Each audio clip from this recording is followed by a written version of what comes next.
Bisa diupdate sekali lagi Pak mengenai penggalangan pendanaan eksternal ini seperti apa gambarannya atau skemanya Pak? Mungkin bisa dari sindikasi atau pinjaman bilateral perbankan atau mungkin akan rilis surat Iya, utang. Ada update skema yang perlu kita pahami Pak Adam?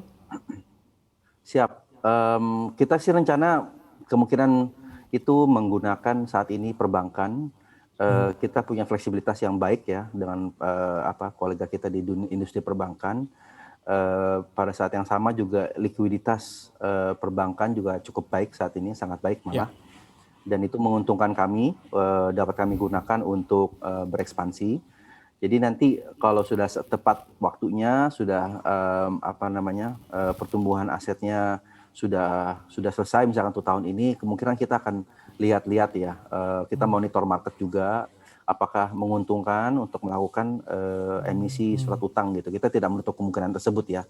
Jadi kebetulan juga kita punya izin yang masih valid dari OJK untuk mengeluarkan emisi obligasi rupiah. Ya. PUB itu nilainya sampai 3,5 triliun gitu. Jadi itu semacam fasilitas ya yang sudah kita dapat approval dari OJK, kita bisa lanjutkan penawaran umum untuk utang yang berikutnya gitu, Mas Erwin. Ya. Tapi sampai kuartal 1 berjalan ini sebenarnya gambaran untuk kami semua Pak, kebutuhan pendanaan eksternal khususnya dari perbankan untuk full year 2021 ini bisa ada di kisaran berapa Pak Adam? Jadi pinjaman total kami gross debt ya, itu sekitar 17 triliun. Baik.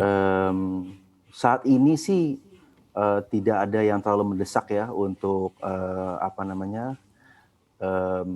menambah gitu ya. Jadi memang ada penawaran dan kita terima dari industri perbankan, kita siapkan kalau nanti bisa dipakai gitu ya Mas Erwin. Jadi merapihkan misalkan jatuh tempo pendek gitu kita panjangkan dengan fasilitas baru gitu kan, atau kita ada klausul-klausul yang kita mau rubah gitu, kita lakukan juga hal-hal seperti itu gitu dengan para kolega di perbankan gitu kan. Jadi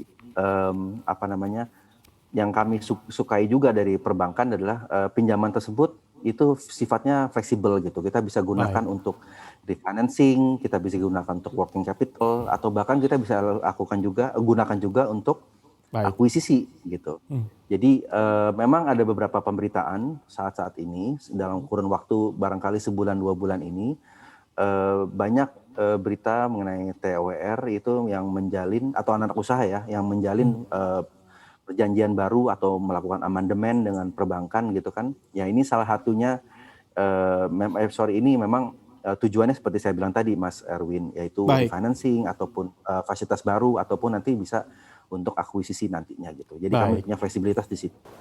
Install aplikasi kami CNBC Indonesia di Google Play Store dan App Store untuk mengikuti perkembangan terkini berita bisnis dan ekonomi.